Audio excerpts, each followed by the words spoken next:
My name is Carmen Quintanilla, and I go to Queensboro, and I'm a childhood education and sociology major. Do you want to introduce yourself, Yes, Rosie? my name is Rosie Liebman. I was in Belgium during the war, and that's my story.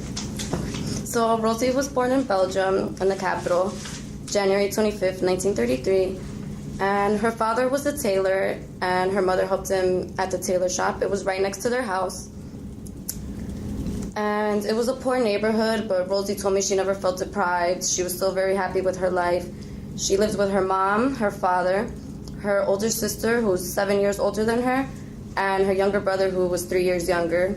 And she got along with her sister, but she didn't really like her brother because she always had to be the babysitter, so she didn't like that. And she shared the room with both of them. And she told me that the thing that she remembers the most about her childhood is going to the movies with her friends, playing in the yard with their jump ropes and bicycles and eating sandwiches, and it was always a safe neighborhood. But she said she was always a rebellious child, and her sister was the ideal child. And she had Jewish friends and Catholic friends because Belgium is a Catholic dominant country. And she told me that at the time before the war was starting, the older kids would tell her in the playground to leave the playground because she was Jewish, and the Jews were the ones who killed Jesus. So she was 5 years old, and she came home to her mother and she said, "Did we kill Jesus?" And her mother told her, "No, of course we didn't." So Rosie didn't know why she was being blamed for something that had happened 2,000 years ago. And she was never able to tell the teachers because the teachers were always watching the kids during recess, and they were all Catholics, so they weren't going to do anything about it. And she told me that out of 6 of her friends, only 1 friend survived because she went to Canada as an orphan. And, in 1938, she says that her family and her found out about Hitler through the radio. And she didn't really understand what was going on because she was 5 years old, but she felt the fear in her parents and how much they were worried. So in 1939, they would have groceries in their basement, and every time they saw airplanes flying over, they were worried because they thought that they might be bombed. Until May 10th, 1940, Belgium was invaded, and they woke up to bombing. And so her parents decided to take a train to France, to the northern part of France, and they went. And luckily they got off because not everyone got off the train. So the people who stayed actually that train ended up being bombed. So Rosie and her family were very lucky that they got off. And they were living in France as refugees. And her father joined the army, the French military, who then Hitler went to France. So all the officers left because they were scared. And then while they were in France, they were living off charity, and they were living in a house. They were living in a house that belonged to a rich woman, and their living conditions weren't well. They didn't have a bathroom. There were bed bugs, mice, no toilet. It was really rustic. And so at that point, her sister got conjunctivitis. She had conjunctivitis. So they went 25 kilometers to see a doctor for her sister. And this is when her parents said, we have to go back to Belgium. We have to leave France. So if they went back to Belgium, they weren't going to be allowed to leave. And they did end up staying in Belgium again. And she went to school for 6 months between 1940 and 1941. And she was able to go to school. And then she told me in 1941, that's when the German propaganda started spreading, and that's when they were blaming Jews for the plagues, and all the Christians were accepting it, and that's when they had to wear the yellow stars. And she said that it felt almost like a badge of dishonor, and when she would go to the movies, she wouldn't take her stars, she would hide it, which was, putting herself at risk. And at that point, also, Christians that were hiring Jews were being fired. They weren't allowing the Jews to work, and the Jews were having curfews that they had to be home by 6 p.m., and they were banned from cafes and the parks and movies. And by the end of 1942, her older sister, who was 16 at the time. Generally, she told me that school finishes when you're 14 years old. So her sister was 16, and the Germans told her that she had to go away for 3 months to go to a working camp. And her mother didn't want her to go because she said she didn't trust the Germans, and she thought they were up to something. But her sister said that she had to go because if she was going to be working, she could support the family with more money. So her mom didn't want the idea, and the Germans said that if she didn't go, they would take the whole family. So they ended up taking her to the train station, and they never saw her again. They would send her letters. They wanted to send her letters, but they didn't know where to send it to because they didn't know where she was going. And I'll get back to what happened later. Okay.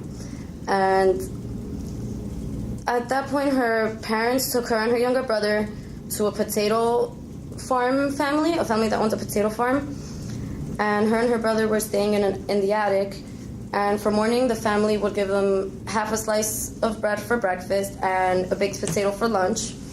And, she was getting really sad and she wanted to leave because she would smell the dinner that the lady was making for her family, and she never went up to share with them. And her mother was only able to visit her every so often within the 2-month period. And Rosie told her mom one day, I'm going to leave. I can't handle this anymore. So she took the train home by herself. And then her brother came back. He was 9 years old. And at this point,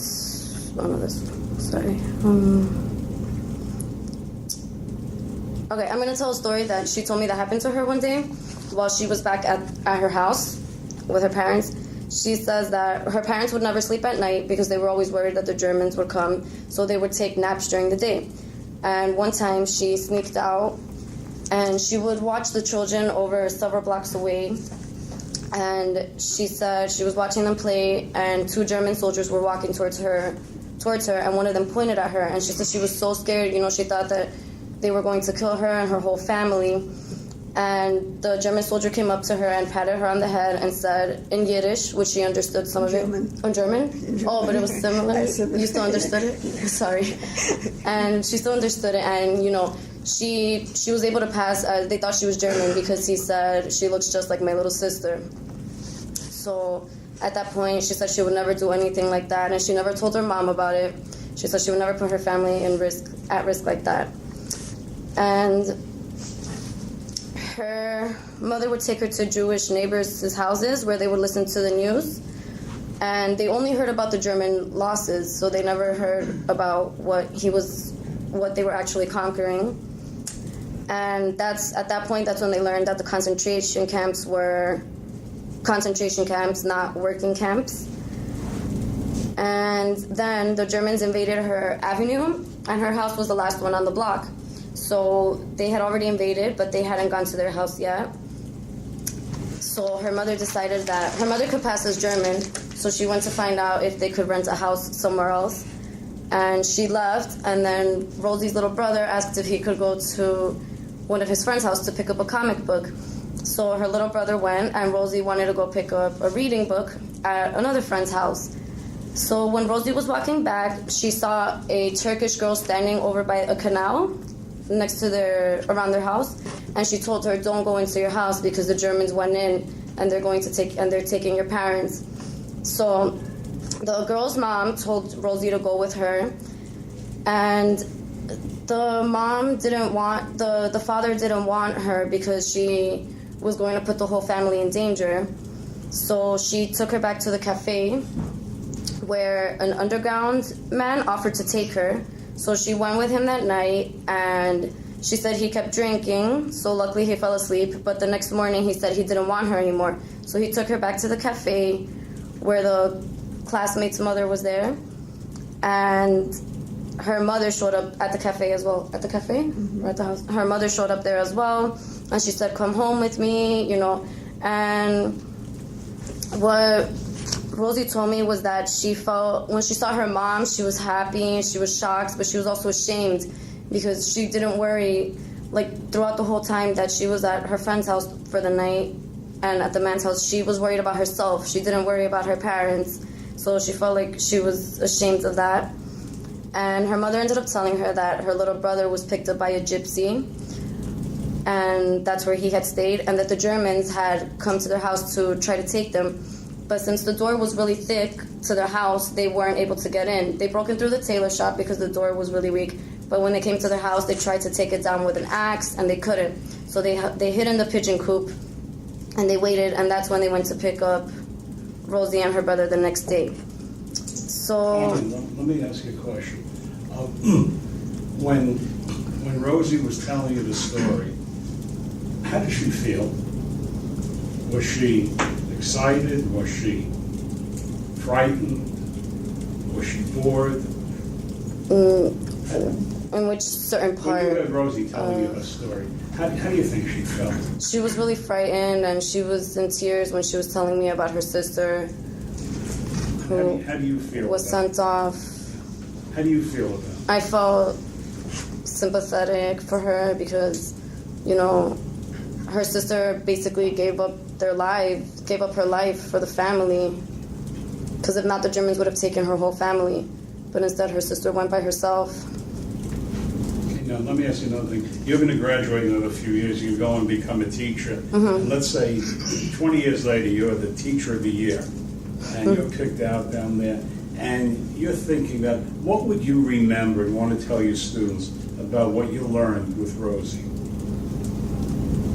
I think the fact that the fact that basically her sister put herself at risk, and, because of her, the family survives. Because if not, they would have taken the whole family. And how Rosie's mom would always put Rosie and her little brother over their lives. They always worried about Rosie and her brother's safety, always taking them to safe homes, and them staying in Belgium in the house, with the risk of Germans coming. That's a very, very common answer. It's a good answer, because whenever I interview students, I know the students have no problem interviewing the survivors, but I find it very interesting interviewing the students as to what they say, and everyone comes up with the same observation that you made, saying, I wonder if I could have done that. I wonder if I could have acted that way, if I could have been that brave. And it's very interesting that you're coming on doing the same. Rosie, is there anything you want us to hear? No, well, she really recited very well whatever I said, and she put her emotion into it. Thank you very much. Yeah. Thank both.